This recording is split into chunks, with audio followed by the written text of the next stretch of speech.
সাতক্ষীরাবাসী এখনো রেল লাইনের সুযোগ পায় না, এখনো রেল সংযোগ এই 54 বছর হয়ে গেছে, এখনো সাতক্ষীরা এসে পৌঁছায়নি। আমরা কি সাতক্ষীরা রেল লাইন চাই? আমরা কি সাতক্ষীরার শিক্ষা ব্যবস্থা উন্নত চাই? আমরা কি সাতক্ষীরার স্বাস্থ্য ব্যবস্থা উন্নত চাই? এই জুলাইয়ে আমরা বাংলাদেশের সকল দুর্নীতিগ্রস্ত চাঁদাবাজদের বিরুদ্ধে যুদ্ধ ঘোষণা করছি। সাতক্ষীরা জিন্দাবাদ, জিন্দাবাদ।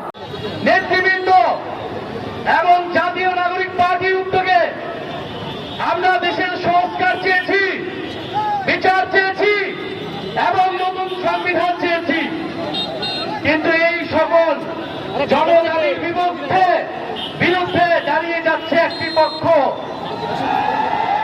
যারা পুরাতন বন্দোবস্তকে টিকিয়ে রাখতে চায়, যারা পুরাতন রাজনীতিকে টিকিয়ে রাখতে চায়, যারা চাঁদাবাজ এবং সন্ত্রাসকে টিকিয়ে রাখতে চায়।